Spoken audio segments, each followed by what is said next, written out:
Ghost horror story, The Soul of the Goblin. In the morning, high in the mountains, fog surrounds us. There appeared a young man about 6 meters tall, with a handsome face, holding a wooden stick in his hand as he crossed the forest. On the back of the boy was carrying a very large water basket. The water basket was constantly overflowing with water. The boy's surname is Feng, his name is Theo. He is from Tan Sun Town and is about 17 years old this year. Theo is healthy and extremely handsome, so many girls in the area are attracted to him. However, Theo has always been troubled by his sick mother. What about his father? His father died in battle on the frontier. He determined not to get married and refused many matchmaking offers, hoping to one day avenge his father's murder. When Theo was 10 years old, the whole town of Tan Sun was swept away by a flood, causing countless deaths. Many people died from floods, and even more people died from epidemics. After that battle, there were only a few people left in the town. His mother and father came here from another area to settle here. 5 years later, I heard the news of my father's death. It was said that Cham troops attacked the 2 continents of O and Lai. I don't know how many good soldiers died, so the king had to flee the capital. Hearing the bad news of his father's death, Theo was angry and wanted to join the army to kill the enemy and take revenge. But because his mother repeatedly stopped him, she bought a good field in the west of the town to force him to cultivate. From then on, he had to rest in peace. However, Theo had the mindset that he had not yet established a career in defense of the country to avenge his father. Next year, Theo thought of a new direction. He sold the land his mother bought for him, moved his house to the mountains, and wanted to study with Kong Min in China and study history books to plot his career. Since then, Theo has been in this mountain for about a year. Occasionally, when I go down the mountain to visit my mother who is sick in her old age, I send money to someone to take care of her. As for me, I just stay hidden in the mountains like a Taoist monk. Until one day, the water in the house ran out, so Theo carried a basket of water and went up the mountain to bring water back. When he brought the water halfway up the mountain, he suddenly saw a beautiful flower tree. The white flower leaves were still buds, but the fragrant scent could not be hidden. Theo liked it so much that he took the whole pot of flowers home to plant. Taking care of flower plants every day is considered a treasure. The next year, the Kampa army attacked the capital and the king and generals all fled. Che Bong now led his army to sweep through Tan Sun town and rushed up the mountain. The Kampa army heard that there were lay people living in hiding on Tan Sun mountain, so they were very envious and wanted to capture them for Che Bong now. They searched Tan Sun mountain very urgently. If any Taoist refused to resist, they would kill them right on the spot. They searched for Theo's retreat and took him to the middle of the garden, forcing him to mount a horse. When Theo refused, they slashed his head and his head fell off. Blood splashed, that layer of blood scattered on the white flower stem, unintentionally nourishing the flower stem with spirituality. The flower plant is cultivated for 100 years and becomes pure, and for another 100 years it transforms into a human form. Because the demon essence flower was previously stained with Mr. Theo's blood, it turns out that if it wants to cultivate in the future, it will need human blood to be fast. He decided to go down the mountain to find someone to kill and get his blood to practice. Who would have thought that the first person he met would be Theo, his benefactor in his previous life, who had taken care of him, and now he had transformed into a new person. The goblin knew that, so he didn't have the heart to take action, so he just silently followed. Feng Theo's next life was Chu Sin, a famous pig slaughterer throughout the Tan Sun region. Although he says he works as a pig slaughterer, Chu Sin is also very handsome. But I don't understand why Chu Sin in this life is over 30 years old and has no wife or children. When people in town asked about it, Chu Sin only replied, I often dream of a god with a sparkling halo flying in the clouds, telling me that I am punished not to get married because I have fallen into an evil fate. Everyone in town heard those words and just laughed and thought Chu Sin was joking. But Chu Sin knew that what he said was completely true. Because every time he intended to get married, it was like something bad happened. Near Ton Sun town that year, there was a girl named Dao in Duong village who liked Chu Sin very much. The two of them also had a good understanding, so they considered getting married. Yet, less than a few months before the wedding day, she suddenly fell to the ground, unexpectedly dead, foaming at the mouth. Her family was about to carry her to the mandarin to pay her respects when a thunderous shout rang out in the sky. The husband of the person you dare to think about will punish you to die for 3 days without being buried. After saying those words, her family was so scared that they did not dare arbitrarily bury her body. Some people deliberately tried to do the opposite, but before they could get close to the body, they were thrown and rolled, their heads hit the steps of the house until they lost consciousness, so they did not dare to disobey. That story reached Chu Sin's ears, so the first meeting failed. That year he was 18 years old. When Chu Sin was 22 years old, a girl named Vi in the north of Ton Sun town fell in love. Her father is also a famous wealthy landowner in the area.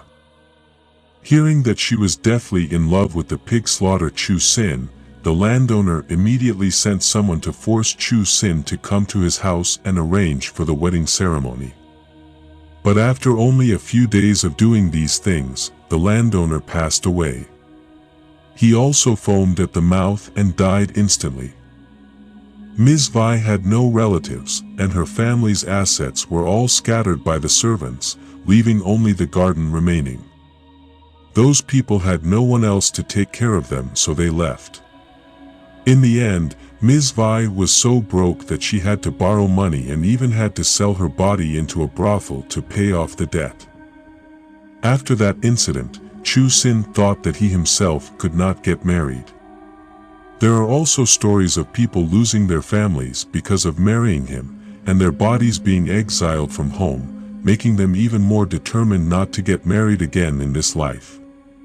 Chu Sin stayed there until his 30s.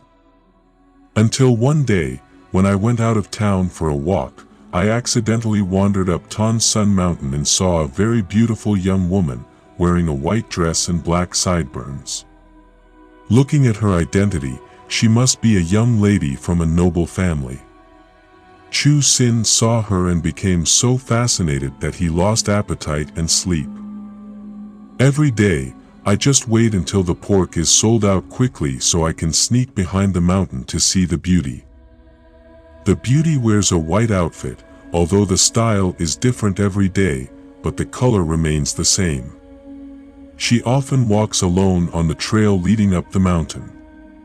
Chu Sin does not know why she appears in this area so often, but many times she follows her and always disappears.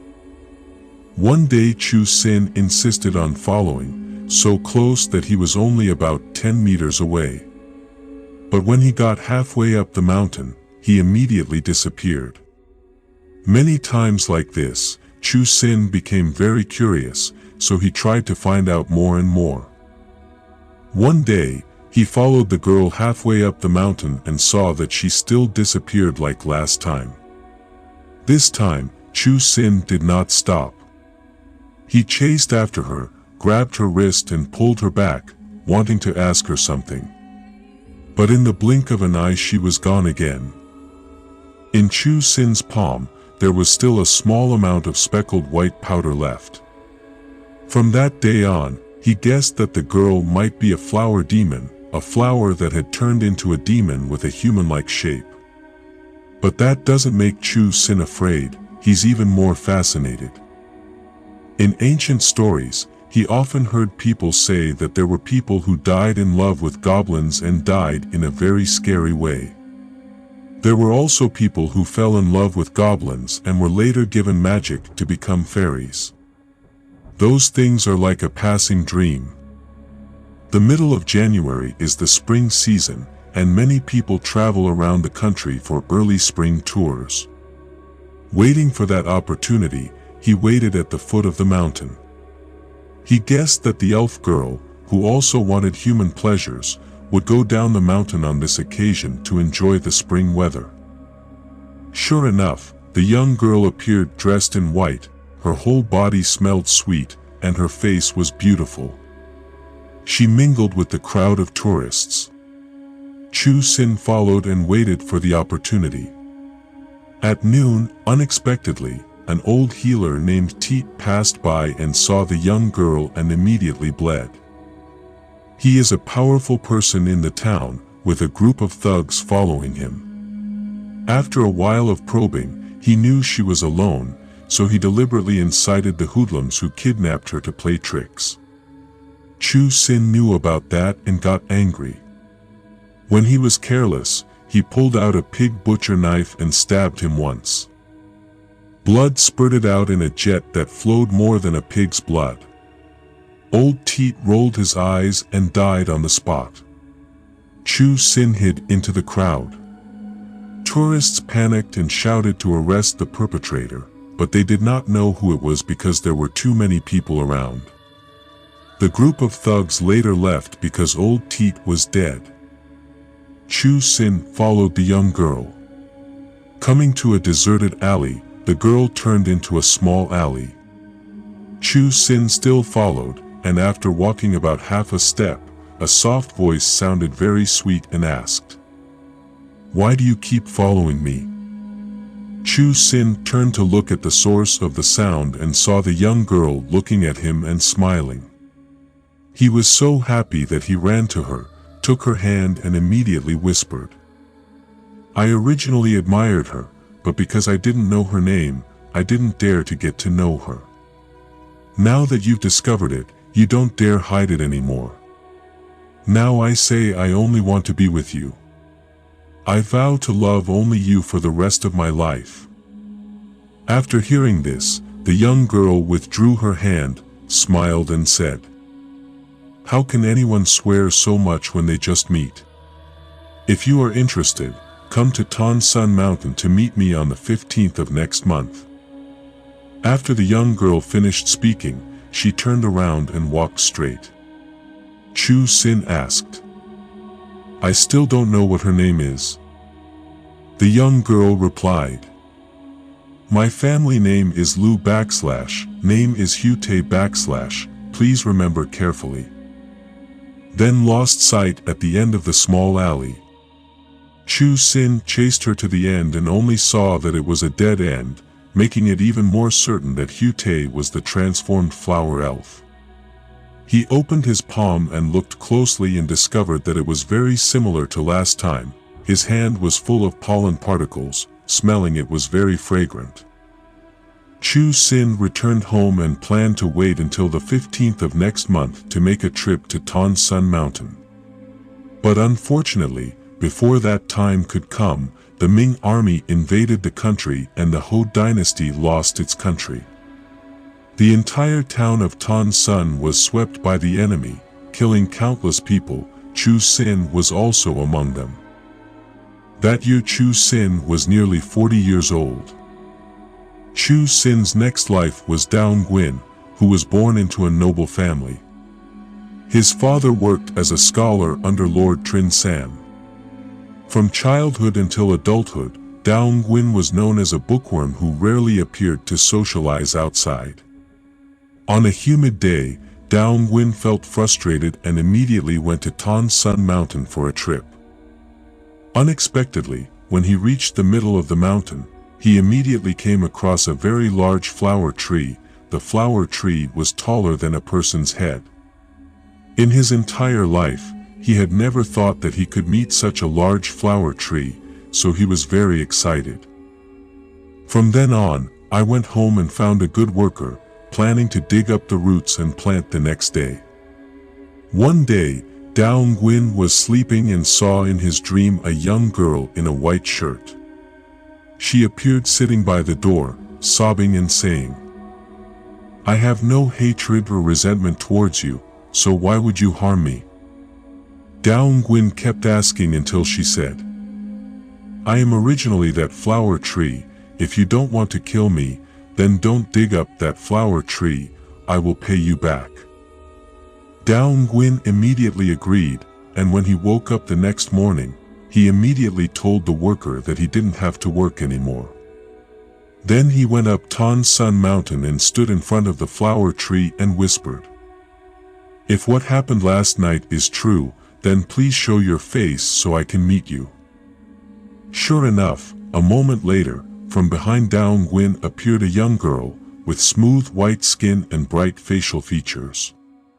Down Gwinn was so happy that he ran over to hold her hand and wanted to get close, but the girl immediately pushed him away and said, "Although I am not a human being, I am still a woman. I need to follow the rules and not go against them." Down Gwinn understood what he meant and immediately swore, "Then I will marry you properly. Please ask my father to bring the bride price to meet you." After speaking, he immediately turned around and left. The next day, he urged his father to prepare the bride price to ask his wife. His father asked him what kind of person his father-in-law was, but he refused to answer. The next day, the bride price had not yet been prepared when someone pulled out the curtains in the Lord's palace.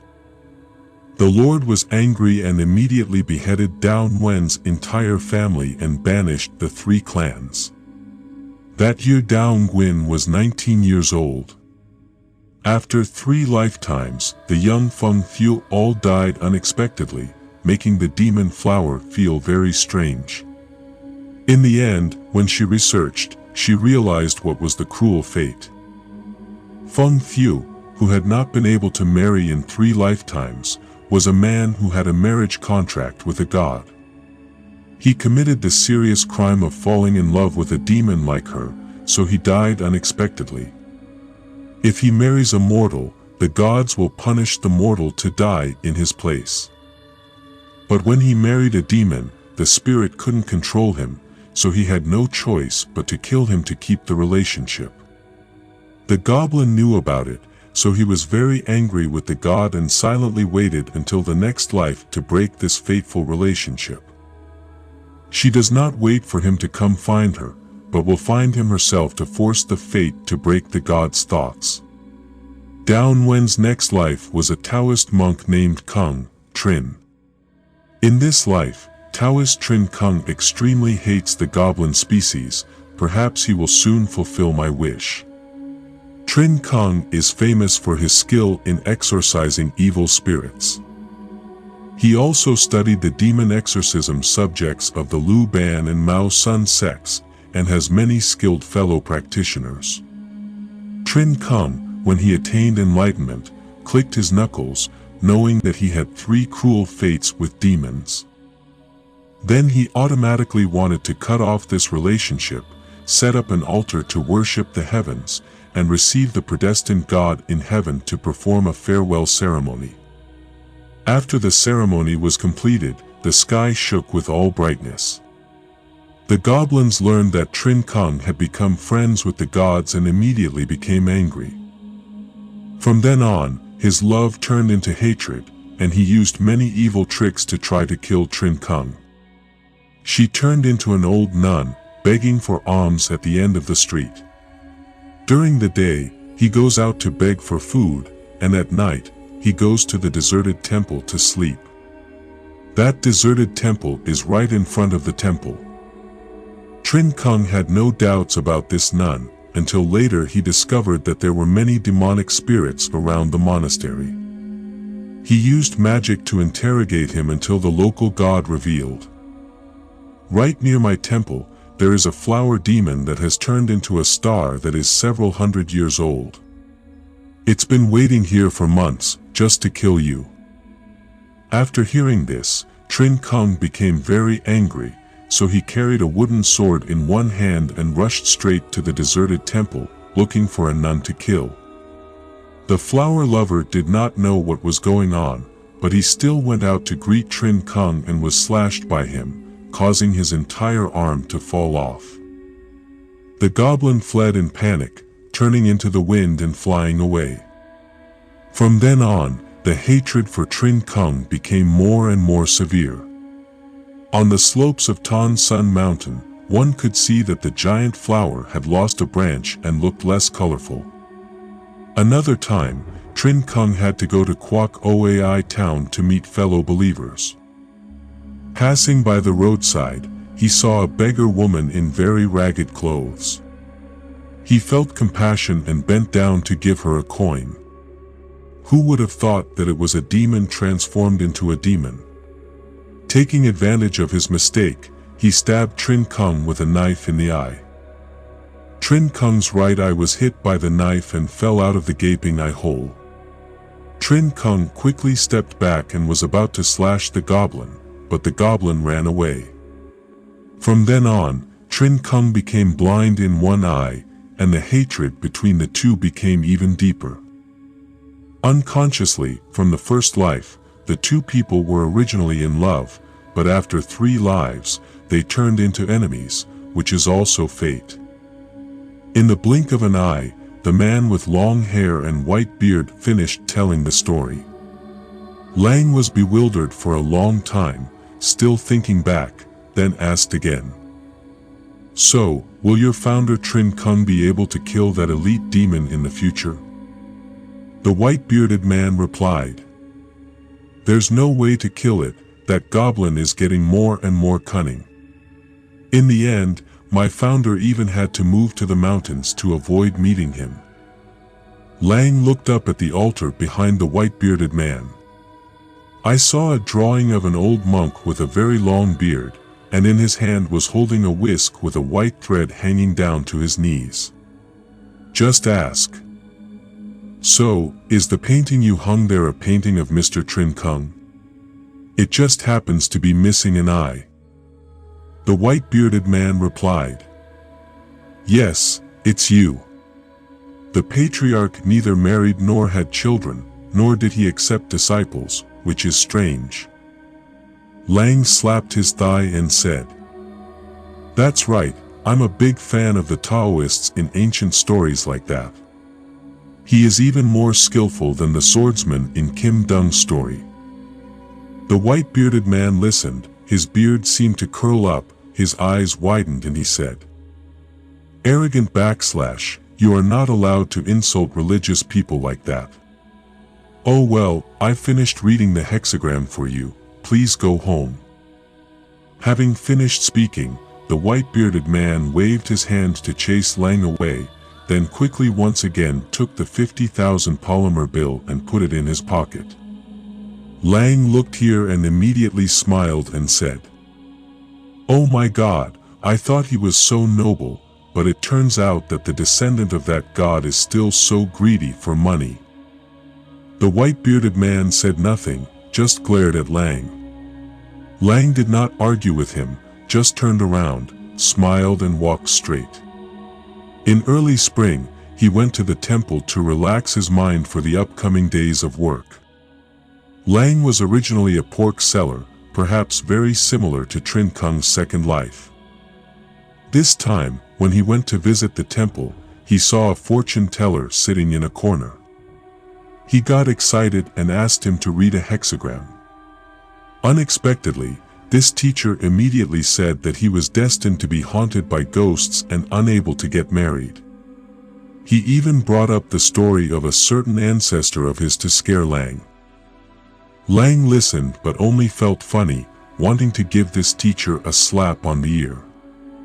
But thinking back, he saw that the story the teacher told was very similar to Lu Tre's story, and it sounded good, so he didn't regret giving him the money, considering it as money to listen to him tell stories. Lang returned home, The next day he went to the people's house to ask for 2 pigs to prepare meat for sale. Lang locked 2 pigs in a cage behind the house. Lang's house is also a street front house, located right on a busy and bustling commercial intersection. Lang's parents died and Lang was just 22 years old. That year, when they were traveling, the entire bus carrying them crashed into a cliff and everyone died. After that, every time before Tet, Lang still arranged to go to the accident site to burn incense. The road is located on the intersection passing through Luang Sun, making the town very busy. There are many passenger bus drivers who often go back and forth to rest.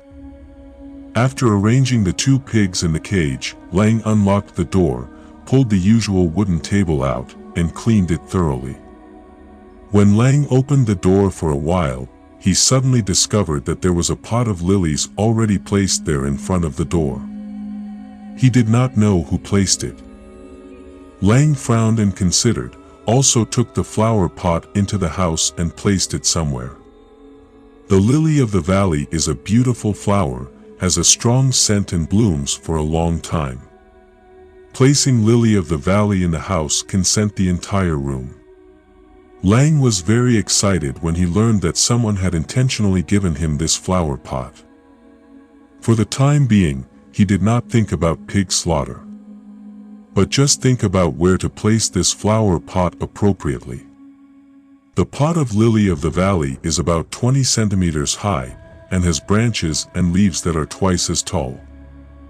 Putting it on the altar is not suitable because the altar is too small, and placing it on the table is not very polite and there is a lot of dirt in it. Finally, Lang decided to place this pot of lilies at the head of the bed so he can look at them every day. After placing the flower pot, Lang walked towards the wooden table that he usually used to slaughter pigs. Lang took the table out into the yard, sprayed water to clean the table surface, and then scrubbed the table with an old rag that he had washed. While cleaning the wooden pig slaughter table, he suddenly heard a shout. "Where is Lang? Roll over here for me." Lang rolled his eyes a bit angry. Not understanding what was going on, he saw from the other side of the street, Bald Hung leading a group of young men with dyed blue and red hair passing this way. Skinhead Hung is a famous gangster in Luang Sun. He manages Luang Sun bus station and collects fees to protect pedestrians and passenger buses on the intraprovincial route. Hung's bald head is famous, so everyone here knows it and doesn't dare to mess with him. But other people don't dare to do that, but Lang dares. Seeing Hung walking here with bald head and eyes wide open, Lang went into the house, took out a 3-bladed knife, held it straight up, pointed it at bald-headed Hung and shouted, "Whoever dares to take one more step up here, I will skewer the entire furnace to death." Bald-headed Hung walked to the sidewalk, stopped and didn't go any further, just shouted, "I'm scared that this dog is about to die and still biting. If you're smart, put down your dull knife and I'll be gentle, otherwise you'll just have to wait until your bones are broken." Hearing Hung's bold threat, Lang was not only not afraid but also laughed loudly. "Star! Is that all you're good at? Who was that guy who got so drunk yesterday that he peed so hard that this guy hit him in the head with a bottle and still doesn't remember?" Bald-headed Hung rubbed his head still clearly showing the dried blood wound from last night after the duel with Lang. Last night Lang went to drink beer at High XOM restaurant and met Hung's group also drinking. After Hung got drunk, he stumbled and snuggled his head right next to where Lang was drinking beer. He opened his mouth and cursed Lang for being a dog. Lang was so angry that he immediately picked up a bottle of Hanoi beer and hit Hung on the head. The beer bottle shattered, Hung's head bled profusely and he fell unconscious. Maybe this morning he woke up and realized that Lang had beaten him last night, so he brought his juniors here to cause trouble. Seeing Lang stubbornly refusing to put down the knife, bald-headed Hung found a brick, raised it high, rolled his eyes and said, "Put down the knife or your head will break." Suddenly, an ambulance siren blared loudly. Bald-headed Hung suddenly thought it was a police car, quickly threw the brick on the ground and ran away. Lang shook his head and smiled, continuing to slaughter the pig. He brought a pig out and placed it in the middle of the ground, prepared a basin of water and tied the pig's feet tightly. Tie its hind legs to a sturdy wooden post to make sure that the pig will not struggle and cause the pig to slip and injure himself while performing surgery. The pig squealed in pain, the sharp blade inserted into its throat. Blood spurted out from its throat. Lang brought the pig to the fire. The fire burned into the pig's skin and hair, giving off an indescribable burning smell, the smell of burning meat, and also a bit of a fragrant smell. The pig meat is then cut into many pieces, divided into separate types of meat to sell at different prices. That day, Lang's pork sales were quite sluggish, and I don't know why. As usual, before 10 o'clock in the morning, his pork was sold out to prepare the goods. Today, even though it has been sold until the afternoon, there is still a lot of pork left. Lang even had to sell until midnight. There were times when just as he put the pork in the refrigerator, a customer would come and ask to buy it. At 10 o'clock at night, the last piece of pork was sold. While preparing to go on vacation, then Lang saw a man with a slightly short stature walking slowly towards Lang. Squinting his eyes a little closer, Lang discovered that the person turned out to be Bald Hung. He strangely blurted out and asked himself, "How strange, this Bald Hung goes everywhere. There are juniors serving, why are you going alone at this hour?" Patiently waiting to see what bald-headed Hung wanted to do, he saw him walk in front of him. His face was pale and his mouth moved. It seemed like he wanted to say something, but he couldn't hear clearly. He waved for bald-headed Hung to come closer to hear clearly, but bald-headed Hung didn't speak and just turned his head and walked straight.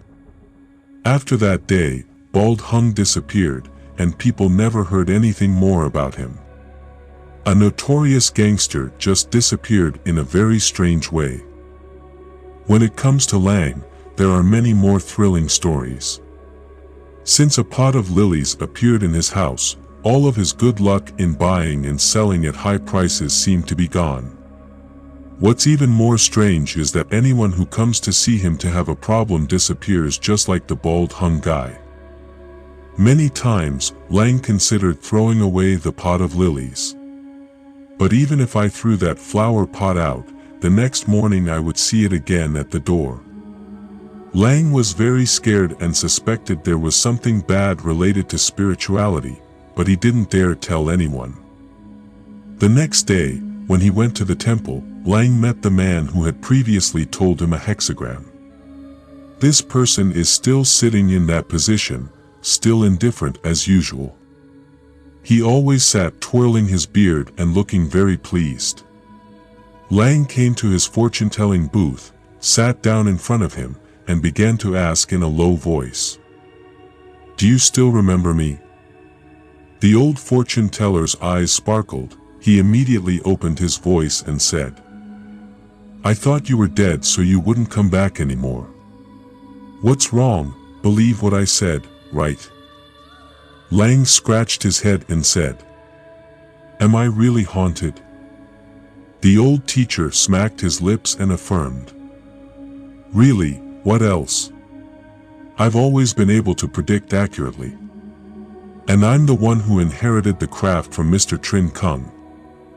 Lang asked again, "I've heard you tell many stories about this Mr. Trin Kong, but it's unclear when he lived. Can you tell me clearly?" The old teacher stroked his beard and nodded and said, "This ancestor Trin Kong is considered to be related to Lord Trin during the Lutrong Hung period. I don't remember exactly when he lived, but it was roughly around the Gwinn dynasty. When he was young, he went to study Dharma on the ship. He was very skilled. Later, he specialized in killing demons. The first time he returned, his skills were not yet strong, so he had his eye gouged out by a goblin. But after he lost his eye, there were no more demons that could harm him. Just in terms of cultivating spells to summon souls, he would be called first class, plus he is well educated and highly talented in every subject.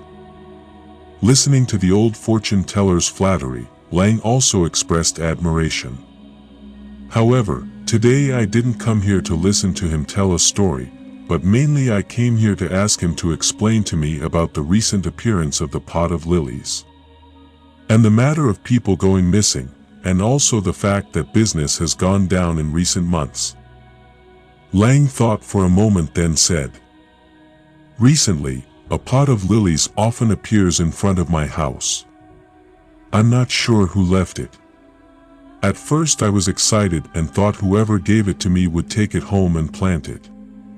Who would have thought that from the moment he brought that flower pot in, business was sluggish and people were often causing trouble. But it's very strange, the people who came to cause trouble with me all disappeared within a few days. I suspected there was something wrong with this flower pot, so I threw it out of the house. But every time it's the same, just throw it the night before and it appears again the next morning. One day I even tried to stay awake until morning but still couldn't find out who left that flower pot.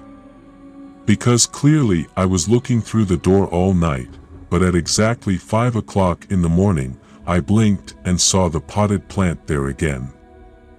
The old fortune teller narrowed his eyes, slapped his hand on the table and shouted, "That's a ghost, but where else are ghosts? This time it was a ghost that followed me home, so it turned out to be a quintessential demon and nothing else. Let me go home to your house, I'll make this whole thing come true." Having finished speaking, the old master packed his bags and prepared to set up the fortune-telling booth.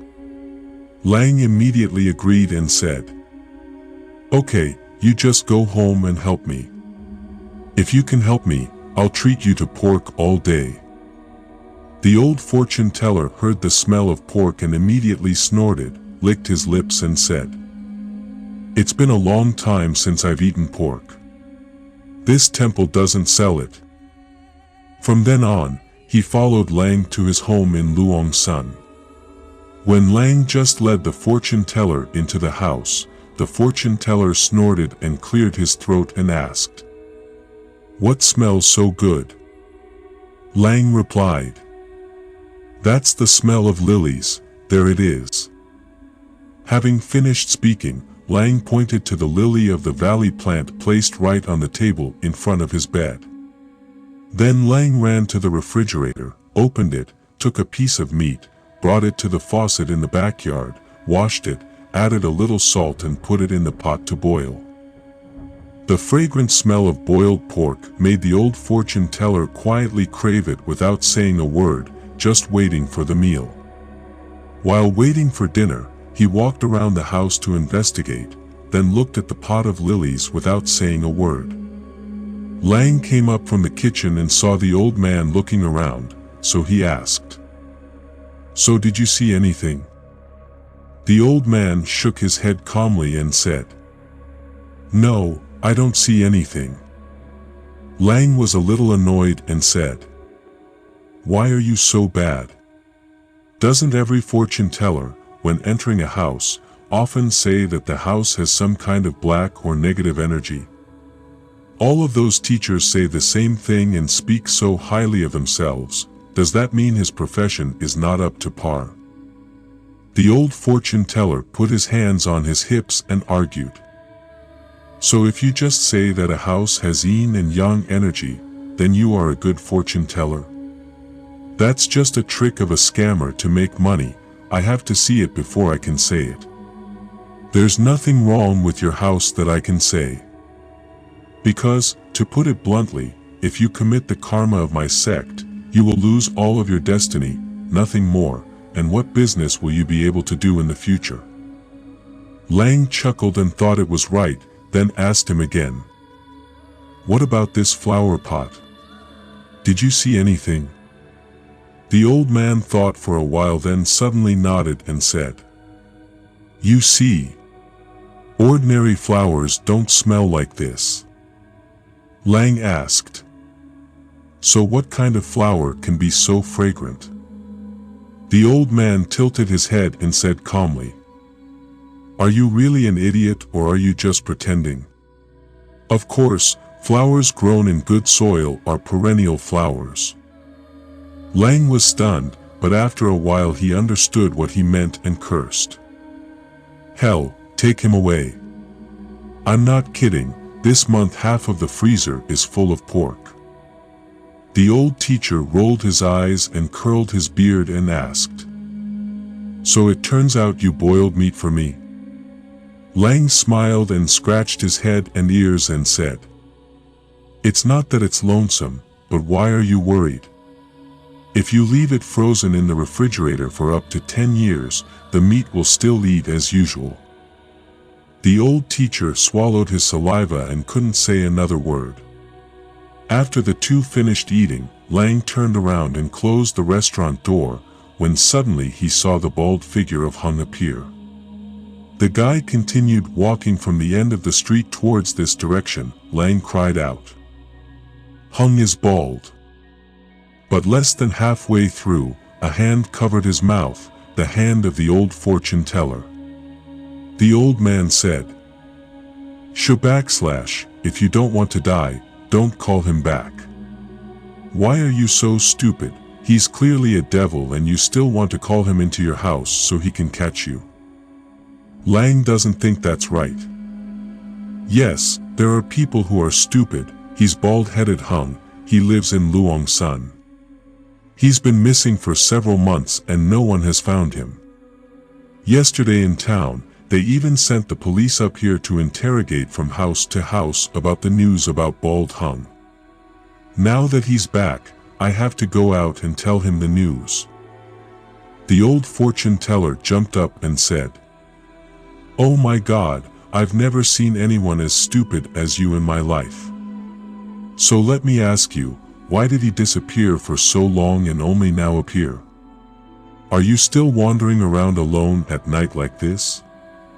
It's not like I curse everyone, is that guy stupid? But in this cold February weather, wearing such a thin t-shirt, his face is gray.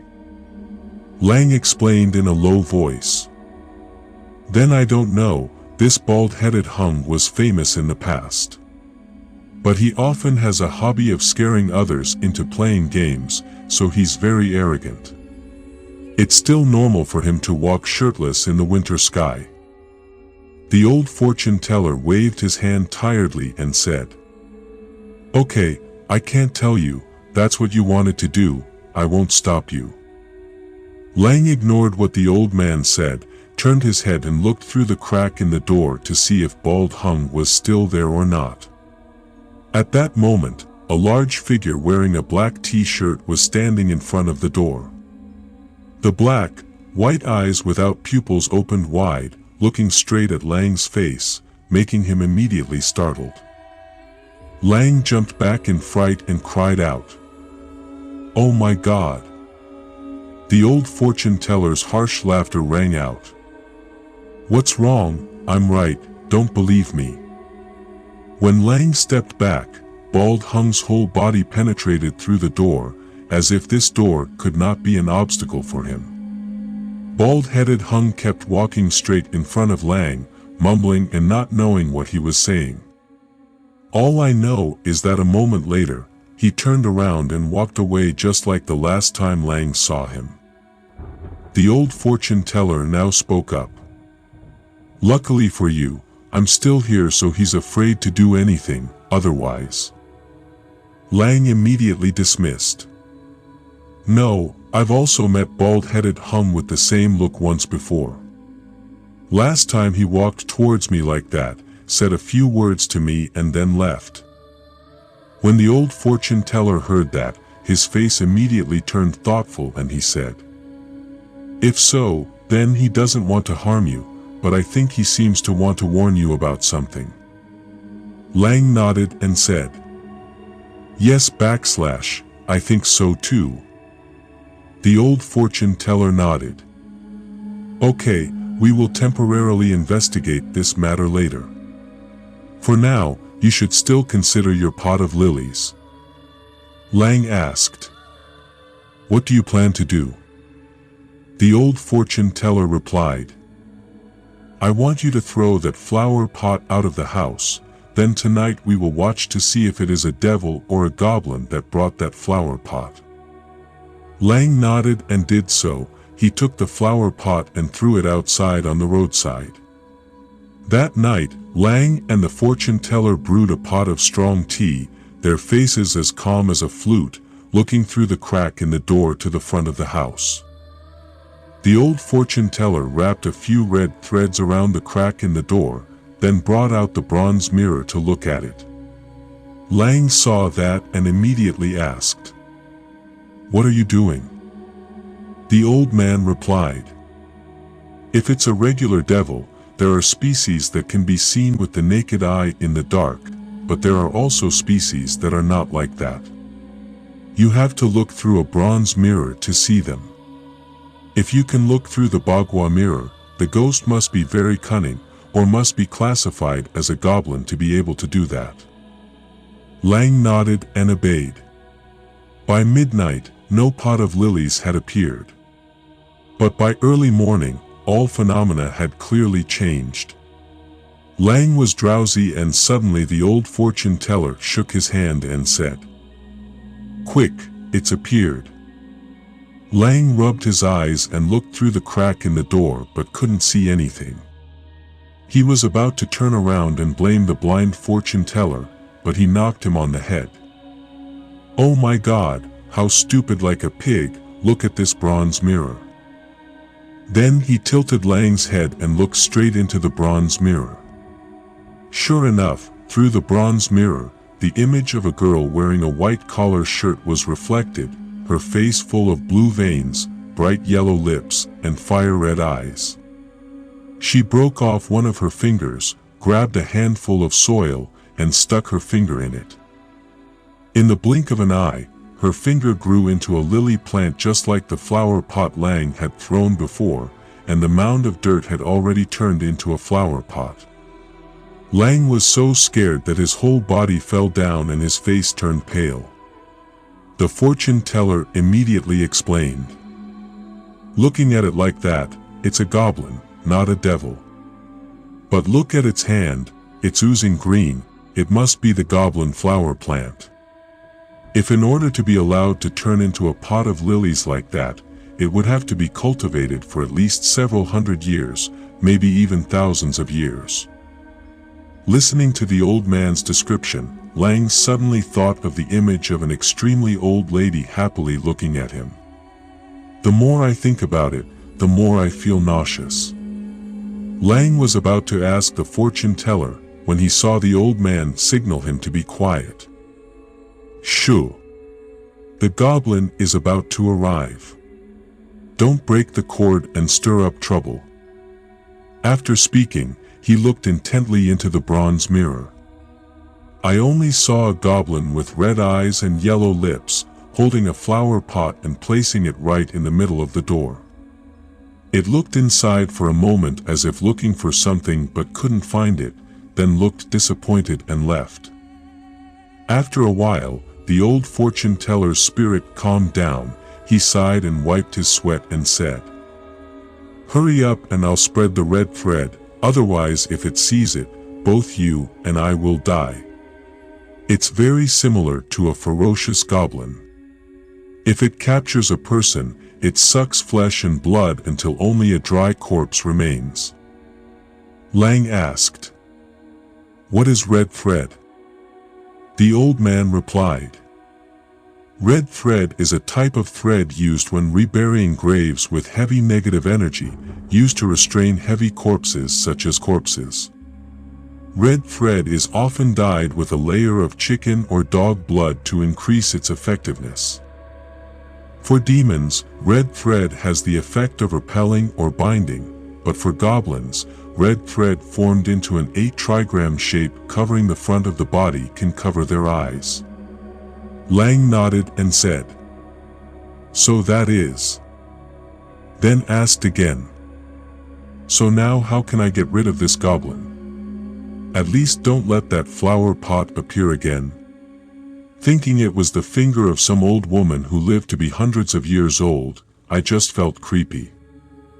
The old fortune teller smiled and replied, "If you want to escape, it's easy. Now just throw the flower pot into the street again to make the goblin appear again, and let it break its fingers again." Then I attached a body identification talisman to its body, so that based on the direction of the bagua mirror, I could find where its true body grew, soak it in gasoline, burn the tree, and that's it. Listening to the old fortune teller nodding, it seemed easy, but Lang did not think so, he said. "The elf has magic. Could it be that he would let you harm him so easily? But being out there at this hour feels a bit scary, so let's wait until tomorrow morning. I'll throw that flower pot away tomorrow morning." The teacher shook his head in disagreement and immediately dismissed. "No, it has to be tonight. You don't know, the vitality in your body is about to be drained by it. Don't you see that you're often sick these days?" Lang suddenly remembered and realized that he had been feeling a bit unwell lately, but he just thought it was a common cold, so he didn't worry. Who would have thought that when he heard him mention it like that, he felt scared and quickly said, "That's right, for the past 2 days my stomach has been in pain, but I can't poop. People who often have a fever sweat like a bath, but only intermittently." The old fortune teller clapped his hands firmly and said, "In just 2 days, you'll be bedridden. Star. Are you planning on throwing that flower pot away now?" Lang pressed his stomach and boldly said, "Okay, if I throw it away, I'll throw it away. I'm not afraid. If you were here, it probably wouldn't have harmed me."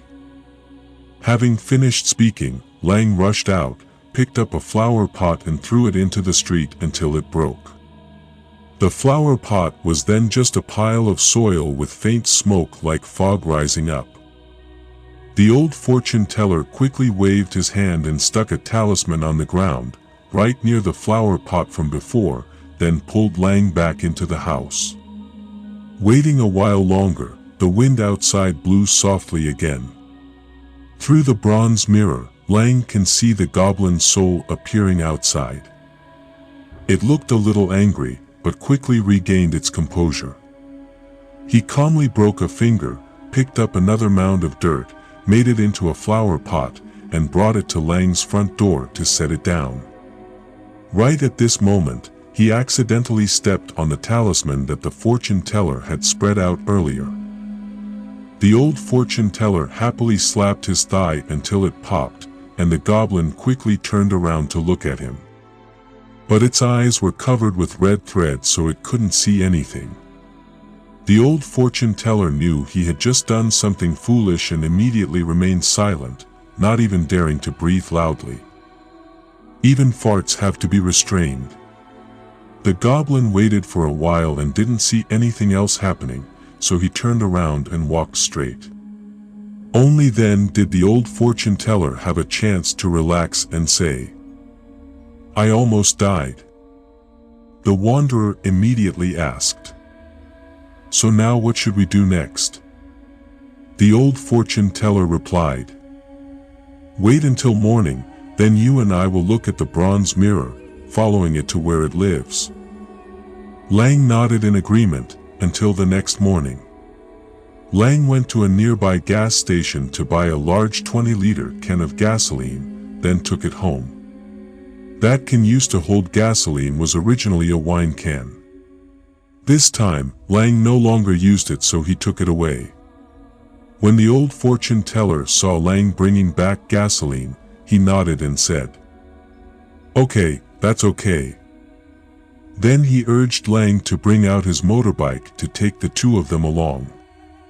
He took an octagonal bronze mirror with a spinning needle sticking out of it, held it up in all directions, then at one point pointed straight at an intersection and shouted, "That's the other direction." The old man urged Lang to drive quickly. Lang immediately agreed and drove straight in that direction. Following the signs of the bronze mirror, Lang drove to an area about 30 kilometers from Luong Sun, extremely remote, deep in the forest. At this point, motorbikes can no longer go any further, you can only walk. Lang got out of the car, locked the car, and then rushed up the mountain with the fortune teller. Follow the direction of the bronze mirror as a guide. Just a moment later, they got lost in a trail. This trail seemed to have been created a long time ago. On it, grass grows green on both sides, but in the middle the land is crushed as smooth as green stone. There are traces of people passing by a lot. Surely people who go to the forest in this area also love to go through this trail. The path leads up high, looking down at the vast panorama. The motorbike Lang had set up there was so small that it was now just a black dot. If you go a little higher, you won't be able to see anything below. After climbing the mountain all day, he was tired. Lang gasped and cried out, "That's enough, stop and rest for a bit." The old fortune teller immediately urged, "There's no rest, hurry up, it's dark and if the goblins find out, you'll all die." Lang waved his hand and said, breathing heavily, "Even if I die, you have to let me breathe first, let me try to say it. Why doesn't this goblin crawl anywhere? Why does it like to huddle in this deep forest? If it doesn't intend to torture me, doesn't it feel tired every time it comes back?" The old fortune teller waved his hands in frustration and said, "What kind of karma did I have that I was paired with such a jerk? Hey, goblins have the ability to walk in the clouds and return to the wind, but they don't have to walk like me. Before you finish breathing, stand up and continue, General. I still don't know if that tree is far or near." Lang took another steady breath, then forced himself to stand up and continue walking, saying as he walked, "I'm really asking, why is he still so healthy when he's old? Even my young man's strength to climb here is already unbearable, what did he eat to make him so strong?" The old fortune teller smiled as he walked, he also breathed but not loudly. Old man said, "The first is about breathing, the second is about rhythm. I have never been allowed to forget these two things since I was young when I was studying with my teacher. Especially when walking and standing, you must be straight and not bow your head. Walk 10 kilometers a day and practice in the morning. Keep doing this regularly for 10 years. If you can do that, then you will be as strong as me." Lang widened his eyes in disbelief. He didn't think the old man had such a frail body. He didn't expect that he would have had such a difficult time before. "Looks like your era is still very happy." The two people then stopped talking. After walking a little longer, the fortune teller suddenly shouted, "Here it is, that tree is here, that's right." Lang exclaimed, "Very good / I'm tired of carrying this bucket of gasoline and I'm about to die. Quickly go inside so I can burn that tree." The old fortune teller nodded and led Lang deep into a ravine. They said they saw it close, but they also had to go deeper than 100 meters to see that tree. That flower tree is as big as a sapphire tree that is several hundred years old, and its trunk has become an ancient tree. The flowers and leaves are full of flowers, all sprouting branches of pure white lilies. Just standing a kilometer away, Lang could smell the lily of the valley. Looking at Lang standing rooted to the spot, the old fortune teller quickly urged. Hurry up, what are you still standing there for? Pour gasoline on it and then burn it. Lang suddenly woke up. It turned out that he had just been stunned by the scent of the flower tree. Quickly, Lang poured 20 liters of gasoline onto the tree trunk and set it on fire. The forest fire burned so brightly. At this time, the old fortune teller quickly chased Lang away. Okay, your work is now done. You go home.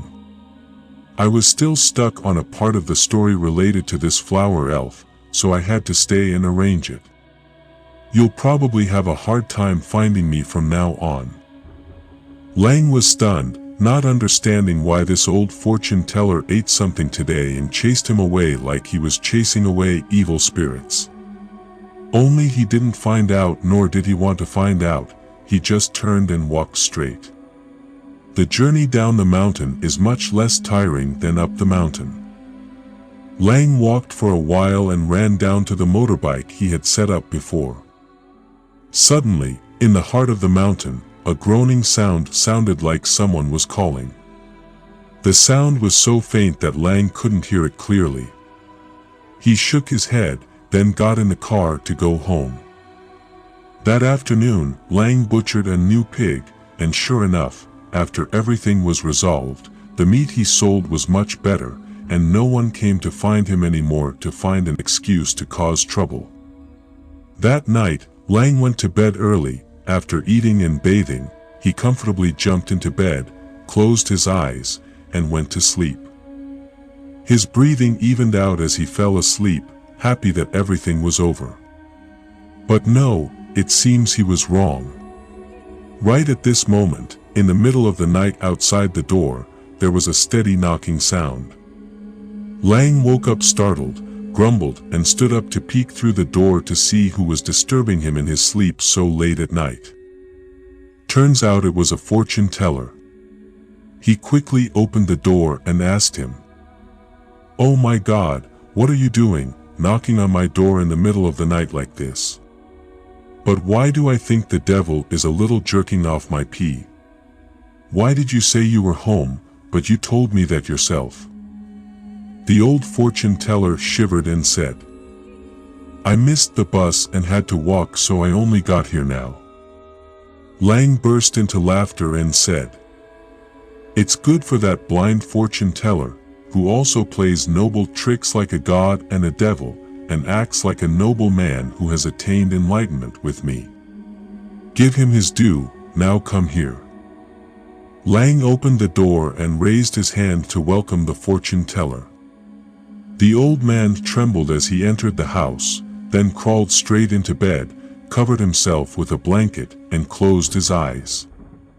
Lang was about to ask if he had eaten anything, but saw that he was already sleeping, so he had no choice but to stop. Lang also climbed into bed to sleep again, then he fell asleep again. After a while, Lang, who was sleeping, was startled awake by a loud noise.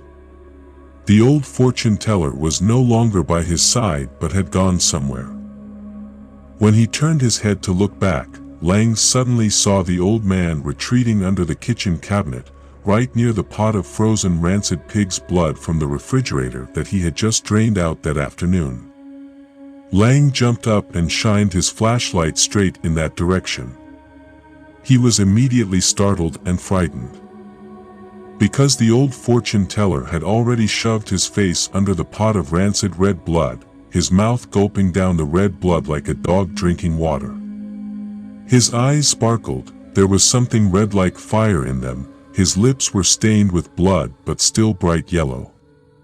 Lang exclaimed, "What are you doing?" The old fortune teller was startled, turned around to look at Lang, his body trembled slightly, he said, "I'm so hungry, I can't help it." Lang said urgently, "Oh my God, he was hungry so he told me, it was stale blood, and he could still drink it. Not to mention some tremors during class." After finishing speaking, Lang urged him to wash his face, then cooked him a bowl of noodles to persuade him to eat. He finished his bowl of noodles and then went back to bed. Lang also went to sleep. When Lang fell asleep, the fortune teller unexpectedly woke up, his mouth showing a cruel smile. The old man opened his mouth wide and turned towards Lang. I only saw a blue gas flying out of Lang's mouth and entering his mouth. The old fortune teller's face suddenly changed to that of a girl, with a face full of blue veins, bright yellow lips, and fiery red eyes. It turned out that it was a goblin, the goblin in the deep forest that Lang had eliminated, not some kind of fortune teller. Who would have thought that the old fortune teller had actually died since Lang left? The low-sounding scream at that time was the scream of him falling into the abyss. And the goblin transformed into his form and came back here to trick Lang. It brought all its energy into the house to absorb Lang's vitality. Previously, a flower pot was just one of its fingers, but now its entire body has entered the house. So Lang's vitality was soon sucked away by it. Lang's face turned as green as a banana leaf and then he stopped breathing. The goblin let out a high-pitched laugh and said, "Trin Kong, you couldn't burn me in your previous life. In this life, does a lowly descendant of yours intend to do that?" Then he patted Lang's face again and said, "You and I have a relationship of 3 lifetimes, but the evil is infinite." Unexpectedly, Trin Kong's next life in this life will be so similar to Chu Sin in his second life, just a Lang selling pork.